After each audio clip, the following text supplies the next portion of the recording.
My name is Hannah. One Christmas morning, my mother sent a text telling me I wasn't real family and shouldn't come. 2 years earlier, I had started paying her bills. I didn't argue. I stopped paying. If something similar happened to you, share your story in the comments. Work clothes were already laid out, badge clipped to the strap, keys counted by habit. The early hours on Christmas carried a different schedule. Shorter shifts, fewer people, no room for delays. The phone buzzed on the counter before the jacket went on. The message came from my mother. Only real family can attend. Don't come. No greeting, no explanation, just that. The screen stayed lit longer than necessary. No reply followed. The phone lowered back to the counter while the jacket sleeve slid up my arm. Another vibration followed, not from her. A bank notification stacked under the message. Electric bill processed, water payment cleared, monthly rent transferred, all time-stamped overnight. Those payments had been automatic for almost 2 years. No reminders, no thank you texts, just quiet confirmations that arrived like receipts from a machine that never asked why. The banking app opened without hesitation. The list of scheduled transfers filled the screen. Each line had my parents' address attached to it, spelled correctly, same as always. A thumb hovered, then moved with more certainty than emotion. Cancel. Confirm. Cancel. Confirm. A brief warning appeared, something about potential service interruption. The wording was polite, almost gentle, like it cared. The box was checked anyway. Recurring payments canceled. No message went out with it, no explanation attached. The app returned to its main screen as if nothing unusual had happened. A new vibration cut through. The family group chat lit up. Someone had shared a photo. Someone else added a heart emoji. Notifications stacked fast enough to blur together. The sound stopped after notifications were muted. The phone went face down. Boots were pulled on. The badge clipped into place. Keys landed in a pocket. The door locked behind me with the same click it made every other day. Cold pressed in fast, sharp enough to keep thoughts brief. The walk to the car took less time than expected. Breath fogged once, then steadied. The engine turned over on the first try, a small mercy. At a red light, the phone buzzed again. A missed call. My father's name this time. No voicemail followed. The light changed, the car moved. Halfway to work, another alert appeared across the dashboard screen. Utility provider notice. Payment required to avoid interruption. The phrasing was neutral. No accusation, no urgency beyond policy. It thanked me for my attention. That made me laugh once, short and surprised, before the sound disappeared on its own. The parking lot was nearly empty. A security guard waved without asking questions. The badge scanned clean. The hallway lights came on in sections, same as any other day. A coworker passed with a paper bag and said, "Didn't expect to see you today." "Short shift," I said. "Family stuff?" Something like that. The phone buzzed again on the desk. Another missed call. Then another. None answered. The system clock ticked forward. The work queue loaded. Names appeared. Tasks assigned themselves. Between check-ins, the banking app refreshed. No errors, no reversals. Everything stayed canceled. A final notification arrived, smaller than the others. Service suspension scheduled. It sat there while the next call connected, and I reached for the headset. The work queue filled faster than usual. Holiday staffing meant fewer coordinators, more calls, and no margin for hesitation. Charts moved across the screen in steady lines. Names, times, notes. Everything required a decision and a timestamp. A coworker leaned over the divider with a paper cup in hand. "Did you end up going home today?" "No." "Same," she said. "We're doing dinner tomorrow, if the weather holds." Someone down the row laughed about a burnt pie. Another voice complained about traffic near their parents' place. Conversations floated past in fragments, none of them meant for me, all of them familiar enough to register. The supervisor stopped by without sitting. "Can you stay an extra 3 hours?" The schedule was already open. A block highlighted itself before a response came. "Sure." "Appreciate it," she said, already moving on. The first missed call showed up during a follow-up with a provider. My father's name flashed, then disappeared. No voicemail icon followed.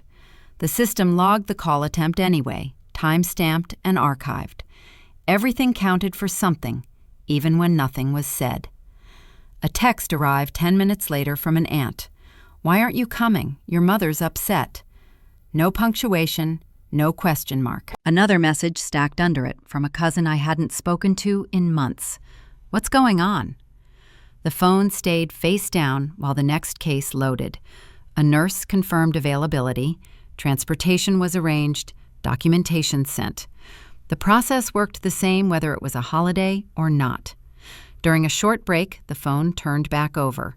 3 more missed calls, 2 new messages, no new information, just pressure applied from different directions, light taps meant to add up. The elevator ride to the parking level took longer than usual.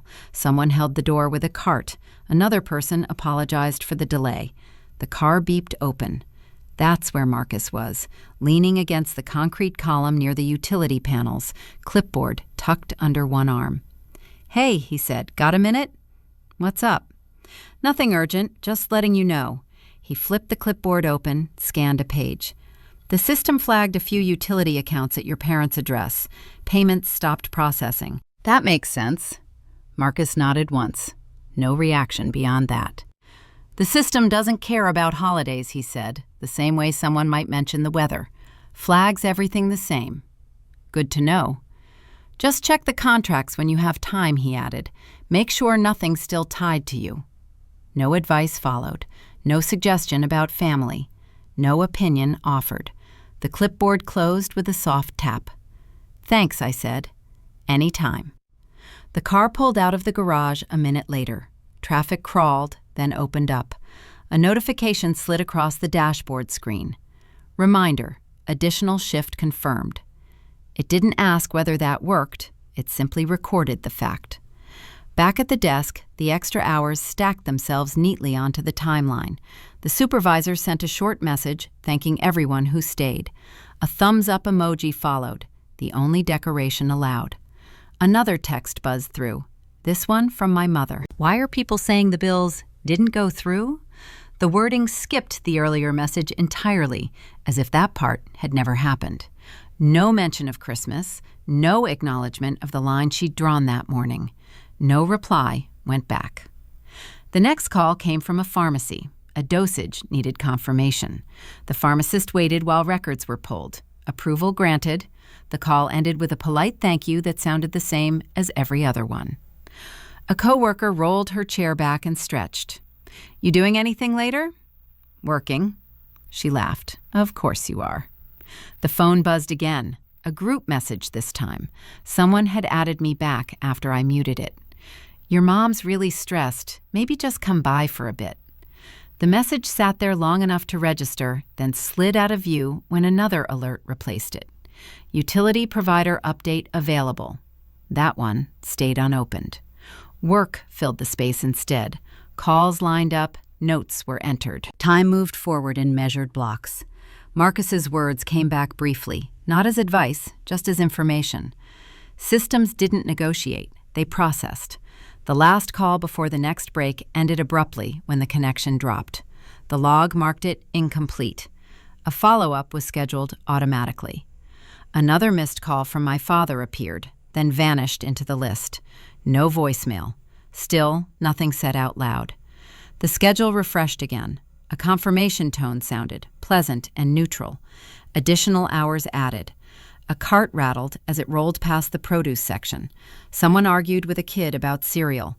The store stayed open late for the holiday, staffed by people who looked like they'd drawn the short straw. A basket hung from my arm, half filled with things that didn't require planning. The phone vibrated while reaching for milk.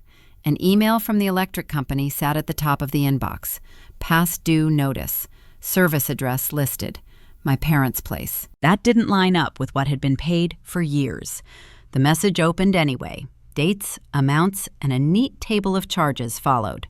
At the bottom, a line marked account holder. My name. The basket lowered to the floor.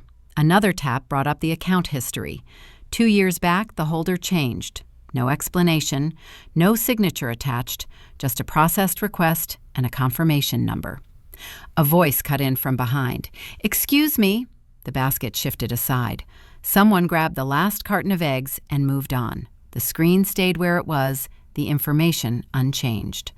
A call came through before the basket was picked up. My mother's name flashed. "Hannah," she said right away, no greeting. "There's some kind of technical problem. The power company says things didn't go through." "What kind of problem?" "I don't know," she said. "They just said there's an issue." Nothing about the message from the morning. Nothing about who was or wasn't invited. "Who's listed on the account?" I asked. A pause followed, short but deliberate. "They've made mistakes before," she said. "You know how these places are." The aisle had cleared. Someone coughed nearby. The cart rattled again. "I'm looking at the account now," I said. "It's under my name." "That can't be right." "It is." Another pause, then a softer tone. "Well, whatever it says, we just need it fixed. It's cold, you know that." "I'll contact them," I said, "by email." "That's going to take too long," she replied. "Just call and handle it. That's easier." "I'll email." "Hannah." The call ended before the sentence finished. The phone slid back into my pocket. The basket came up off the floor. Milk went in, bread followed. Nothing else seemed necessary. At the checkout, another message arrived, this one from my uncle. "Your mom says there's a billing issue. Can you help?" No details, no question mark. A reply started, then got erased. The receipt printed. The cashier wished me a good holiday without waiting for a response. In the car, the electric company's number came up first. The automated system asked for an account number. It was entered without trouble. A hold message followed, neutral and repetitive. A representative picked up. "Thanks for calling," she said. "How can I help?" "My name is Hannah Miller," I said. "I'm calling about an account at another address." She verified the information without surprise. "Yes," she said, "you're the account holder." "That wasn't my request." "I can see a transfer from 2 years ago," she replied. "Everything was processed correctly." "Who submitted it?" "That information isn't visible here." "Was consent recorded?" A pause. Keyboard clicks. "There's no signature on file," she said. "Just a request." "So it can be changed back?" "That would require a review," she said, "and payment to bring the balance current." "I won't be doing that," I said. "Understood," she replied, voice unchanged. "Would you like to receive updates by email?" "Yes." The call ended with a survey offer that I declined. An email confirmation arrived before the engine started. Account inquiry received. Another message buzzed in right after. My mother again. "They said you're the only one who can fix this." The car stayed parked. No reply went out. A cousin chimed in next. "Everyone's worried. This is serious." The words stacked up, each one light on its own, heavy together. The phone went face down on the passenger seat. Back home, groceries landed on the counter. The email thread reopened. A summary of the call sat there, time-stamped and polite. I added a short line. "Please note I am disputing responsibility. Direct all communication via email." Send. A response came faster than expected. "Thank you. We will proceed accordingly." Another email followed, automated and cheerful. "Service scheduled for suspension." The phrasing didn't accuse or threaten. It simply stated a future action. The message thanked me for my patience. The phone buzzed again. This time it was my father. "Hannah," he said, voice low, "your mother's upset." "I know. Can you just take care of it?" "I've asked them to email." "That's not what I mean." The kitchen clock ticked once, then again. "They'll reach out," I said, in writing. "This doesn't need to be complicated." It already is. The line stayed open for a second longer, then went dead. The phone slid back onto the counter. Another email notification appeared, identical to the last one, confirming the same thing. Service scheduled for suspension. The call came after midnight. The phone had been charging on the counter, volume low but not off. It vibrates differently when it's her. "Hannah," my mother said the second I answered. Her voice came out sharp and uneven. "The power's out. The heat stopped." No greeting, no pause. "When?" "Just now." Everything went dark. "It's freezing." The word landed hard, like it was supposed to do something on its own. "Did they send a notice?" I asked. "They didn't warn us," she said. "This is dangerous. Your father's here. He can't sleep in this." A man's voice drifted in the background, muffled, irritated. Something clattered, a drawer maybe. "I got emails," I said, "yesterday." "That doesn't matter now," she snapped. "This is Christmas week." "It's December," I said, "and it does matter." Silence followed, short and tight. "So you're just going to leave us like this?" she asked. The question didn't wait for an answer. She kept going. "I never thought you'd do something like this. Not to your own parents." The apartment stayed the same. The kettle sat where I'd left it earlier. The sink held one mug. Nothing here had changed. "There's no way to restore service without payment," I said. "That's what they told me." "Then pay it," she said. "That's what you've always done." Another voice cut in, closer to the phone. "Just fix it," my father said. "We don't need all this." "I don't have access anymore," I said. "I asked them to communicate by email." My mother laughed once, without humor. "Email?" she said. "Do you hear yourself?" The line crackled. Someone coughed. A door slammed. "This is what people are going to remember," she said. "You choosing paperwork over family." Before I could respond, the call ended. The phone lit up again right away. A message from my uncle appeared. "What did you do? They don't have heat." Another followed from my cousin. "This is on you." No questions, no space left open. A third message came in. "We won't forget this." That one didn't have a name attached, just a number I recognized. The electric company sent something at the same time. A neat banner across the top, company logo centered, tone upbeat.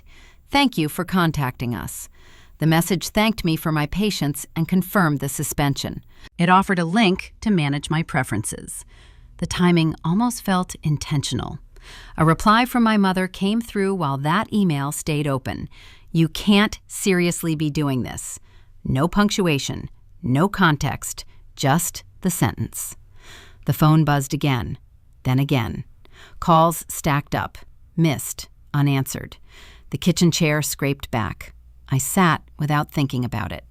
The phone rested on the table, screen lighting up every few seconds like it wanted attention for doing its job. Another call broke through before I could mute it. "Hannah," my aunt said, breathless, "what's wrong with you?"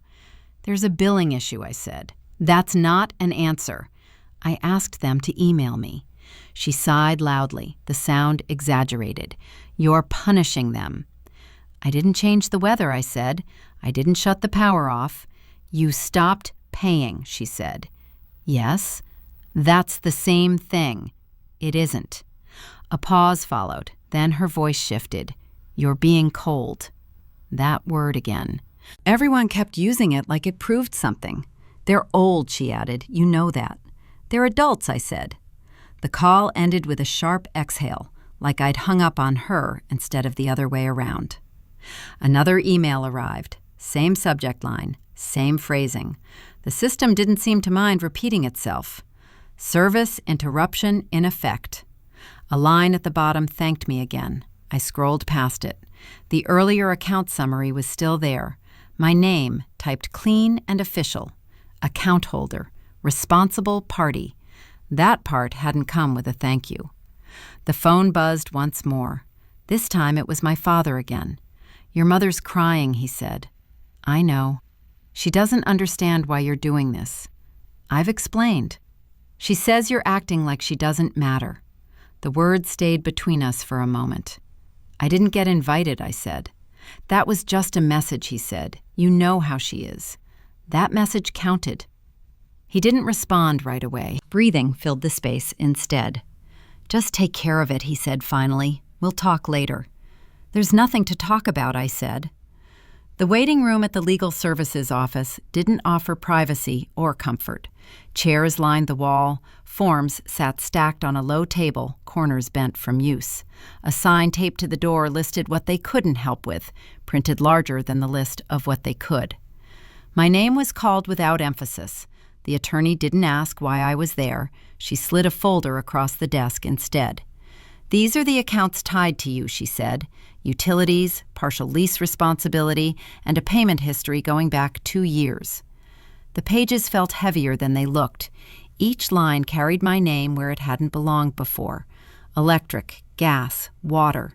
Notes in the margins explained late payments that never showed up on my bank app because they'd been covered just in time. Some of this was presented as temporary help, she said, but systems don't track intent. They track responsibility. The word stayed there between us. She continued, calm and procedural.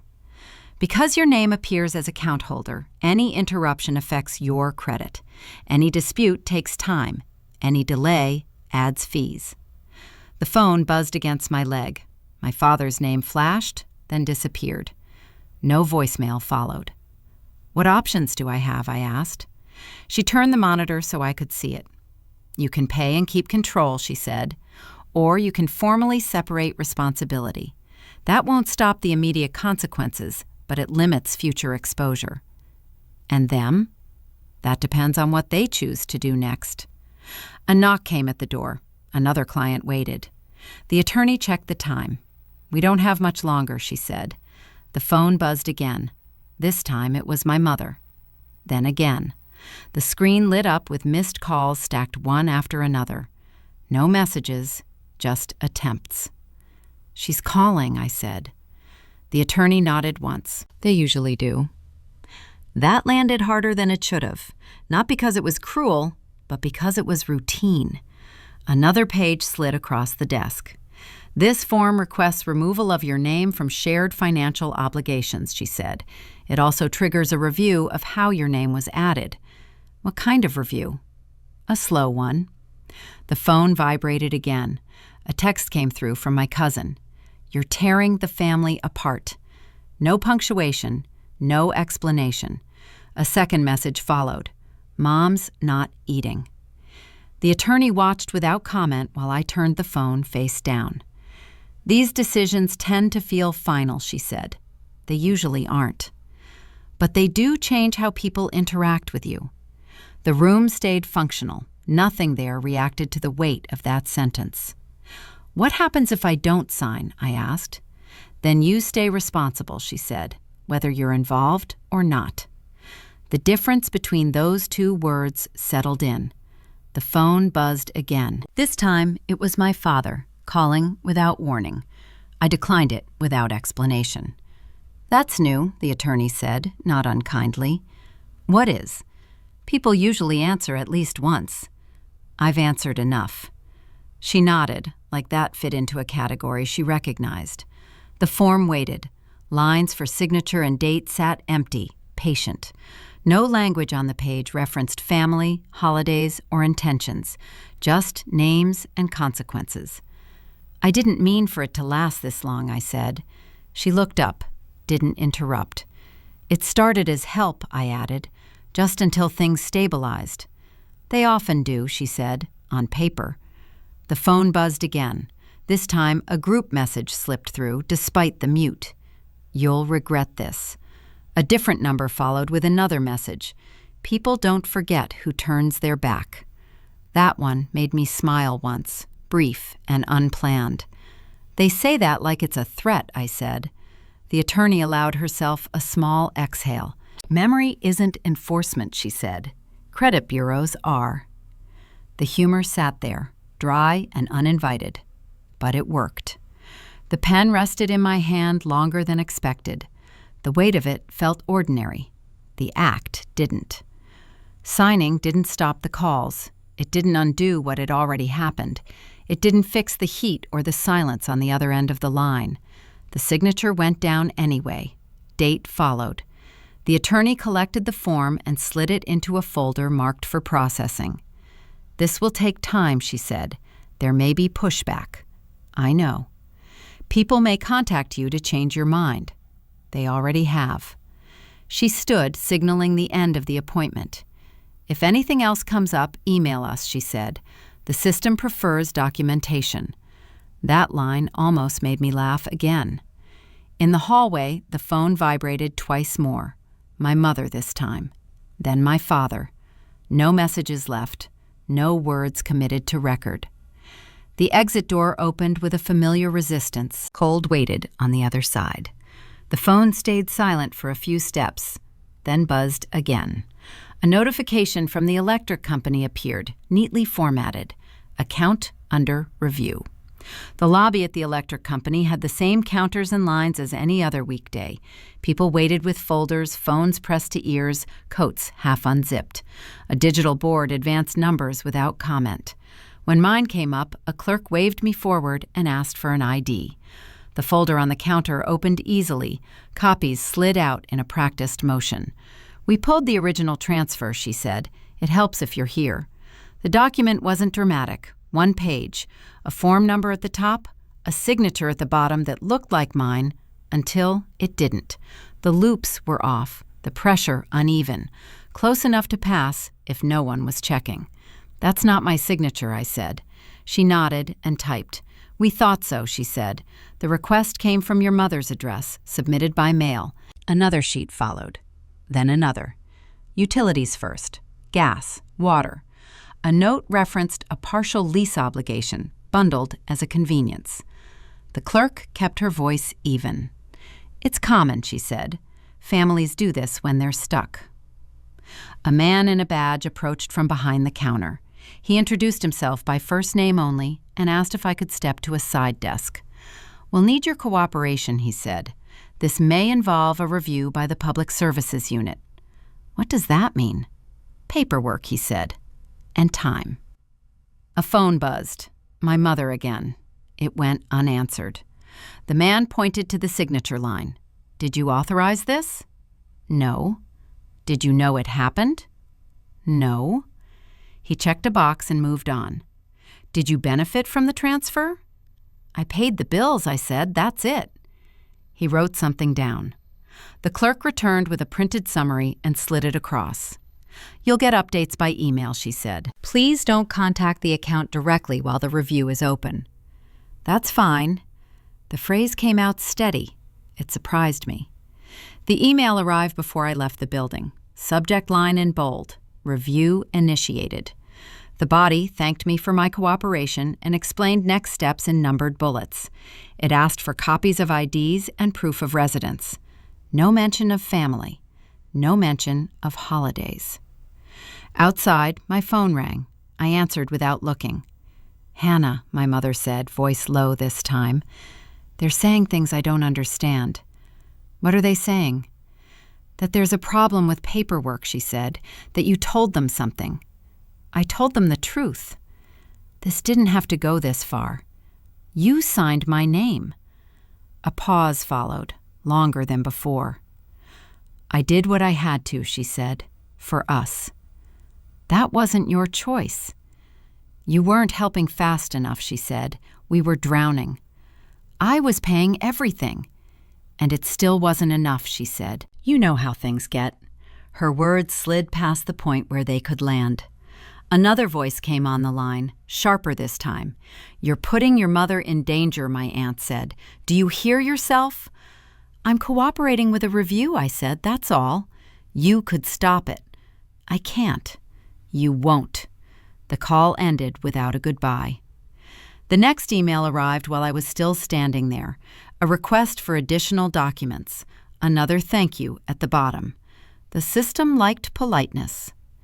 By the time I reached the bus stop, messages had stacked up. Family numbers, unknown numbers. Some said nothing, others said everything.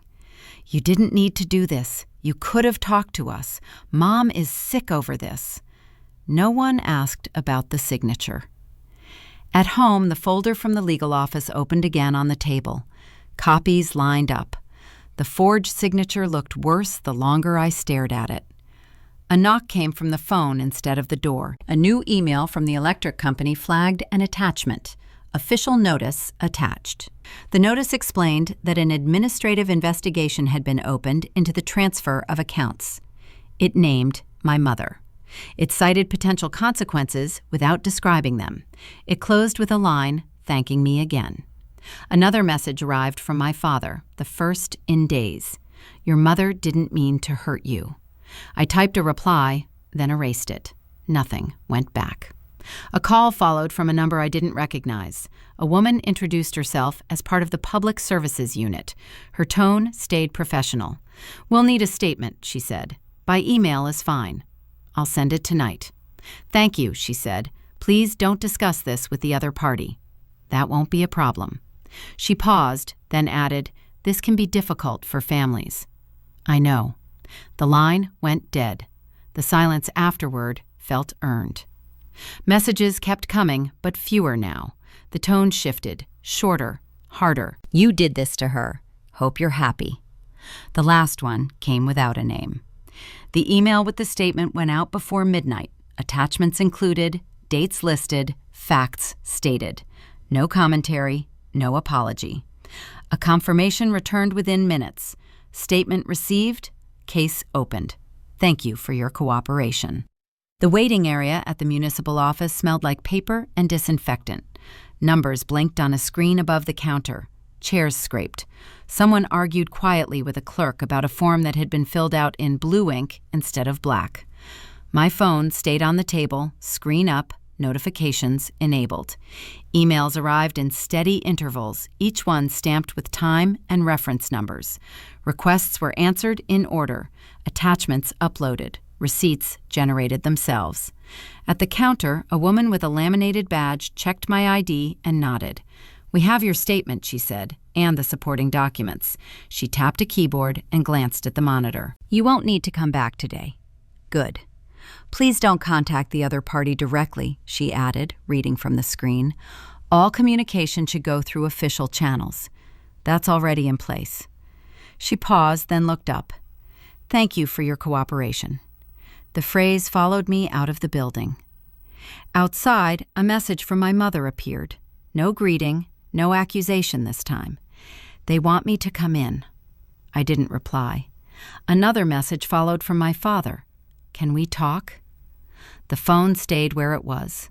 A reply went to a different address instead, my attorney's office. Please route all family communication through counsel or email only. Send. The confirmation arrived seconds later. Message delivered. The bus ride home passed with more emails than scenery. The electric company sent an update first, then the gas provider. Each message confirmed the same thing in slightly different language. Account holder updated, responsibility reassigned. No further action required. Each one closed with a polite line at the bottom. Thank you for your cooperation. The repetition started to feel deliberate, like the system wanted credit for doing its job. At home, a thick envelope waited on the mat, my name printed cleanly on the front. Inside, copies of contracts arrived folded and official. A cover letter explained the changes without commentary. My name appeared once at the top, then nowhere else. The phone buzzed again, a cousin this time. They're saying Mom has to deal with this herself.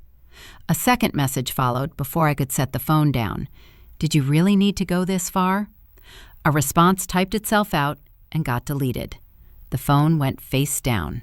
Another email arrived, this one from the Public Services Unit. It acknowledged receipt of additional documents and outlined next steps for my mother. It didn't ask for anything else from me.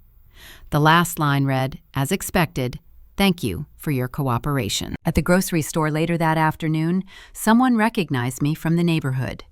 Did everything work out? She asked casual. It's being handled. That's good, she said. Holidays make everything harder. She didn't wait for an answer.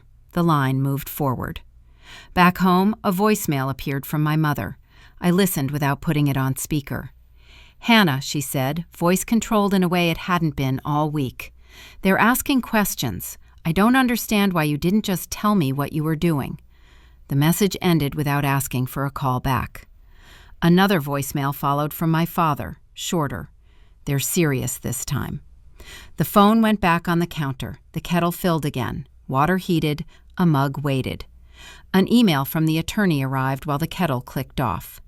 Your name has been removed from all listed obligations. No further action required at this time. The message included a PDF. I opened it. The document listed changes in bullet points, dates, case numbers. Nothing emotional, nothing personal. A final message came through from my aunt. We hope you're satisfied. No reply went out. Later that evening, a certified letter notification appeared in the inbox. Delivery scheduled. The subject line referenced my mother's name and an administrative review. I wasn't listed as a recipient, just copied. The system was thorough. The phone stayed quiet for longer stretches now. When it buzzed, it was usually another automated update. Each one sounded calm. Each one ended the same way. Thank you for your cooperation. The phrase stopped feeling ironic and started feeling factual. Dinner came together without planning. Dishes went into the sink. The trash went out. Normal things filled the time where arguments used to sit. A final email arrived just before midnight. Short, official. Your involvement is complete. No follow-up required. The bus stop near the office filled at the usual time. People stood with phones out, coats half open, work badges still clipped on. A man complained about delays. Someone else checked the route map like it might change out of courtesy. My phone buzzed once while I waited. Case closed. The email came from an address I'd learned to recognize. No greeting, no summary longer than a paragraph. It confirmed that the administrative review was complete, that the findings were recorded, that no further action was required from me. At the bottom, the same line appeared, unbothered by repetition. Thank you for your cooperation. The message didn't mention my mother by name this time. It didn't need to. The record existed without me doing anything else. That felt intentional. The bus arrived late. No one reacted. At work earlier, the supervisor had stopped by my desk with a clipboard. You're good to keep your regular schedule next week, she said. Appreciate you covering the holiday gaps. No problem. That was the entire conversation. No one asked how things turned out. No one needed the backstory. Tasks moved forward whether personal matters did or not. Another email arrived while the bus crawled through traffic. This one came from the electric company. It confirmed final changes to the account history. My name appeared once in the header, then nowhere else. Account access removed. No authorization privileges remaining. A neutral conclusion. No apology, no explanation. The bus lurched to a stop. Doors opened. People filed out in the order they always did. The routine held. At home, a small stack of mail waited by the door. Most of it went straight to recycling. One envelope stayed. Forwarding confirmation from the post office. The new address printed cleanly, no shared names attached. The apartment wasn't larger, just different. Everything there belonged to me. Every bill, every lock, every decision. The phone rang once that evening, a number I hadn't seen in weeks. I let it go. No voicemail followed. Later, another message came through from a cousin. Mom's dealing with a lot right now. No response went out. That silence didn't feel dramatic. It felt administrative. A few days later, a letter arrived addressed to my mother, certified, not forwarded. I recognized the sender by the seal in the corner, the Public Services Unit. The envelope stayed unopened on my counter until I dropped it back in the mail slot downstairs. It wasn't mine to manage. Work continued, calls came in, schedules shifted. A new hire asked where to file intake notes. I pointed without explanation. The system absorbed another week. On Friday evening, Marcus caught me in the lobby while I waited for the elevator. New place treating you okay? He asked. Yeah. Everything set up? All in my name, I said. He nodded once, approving, and checked something off on his clipboard. Cleaner that way. The elevator doors opened. That was the end of it. A final email arrived the following Monday, this one shorter than the rest. Your file has been archived. No attachments, no instructions, no need for acknowledgement. Thank you for your cooperation. The phrase had lost any edge it once carried. It was just punctuation at the end of a process. I passed the same cafe on the walk home that night. The line moved slow. Someone dropped coins. A barista apologized for the wait without meaning it personally. At a table near the window, two women argued softly about a shared expense. One of them pulled out a calculator. The other sighed. I paid for my coffee and left. At the apartment, keys went on the hook. Shoes by the door. The phone stayed in my bag longer than usual. When it came out, there were no new messages from family. That absence settled without ceremony. Later, while reviewing the week's schedule, another notification appeared. This one from the credit bureau. A routine update. No changes flagged. The message ended with a reminder to check back monthly. The kettle filled, water heated, a mug waited. There was no urge to call anyone, no impulse to explain. The story had already been processed by people whose job it was to decide what mattered. My mother didn't call again. Neither did my father. No apology arrived in any format that counted. No meeting was requested. No one tried to rewrite what had already been recorded. That part stayed unresolved in the way some things do. The work calendar refreshed for the next week. Tasks appeared. Shifts confirmed. Everything I was responsible for showed up in plain text. Nothing else did. The mug steamed lightly as I carried it to the table. Bills sat paid. Mail sat sorted. The phone remained still. There was no sense of victory in any of it, no relief that needed announcing, just the absence of obligation where it had once been assumed. I finished the drink, rinsed the mug, and set it upside down to dry. The counter stayed clear. The lights stayed on. Nothing else was owed.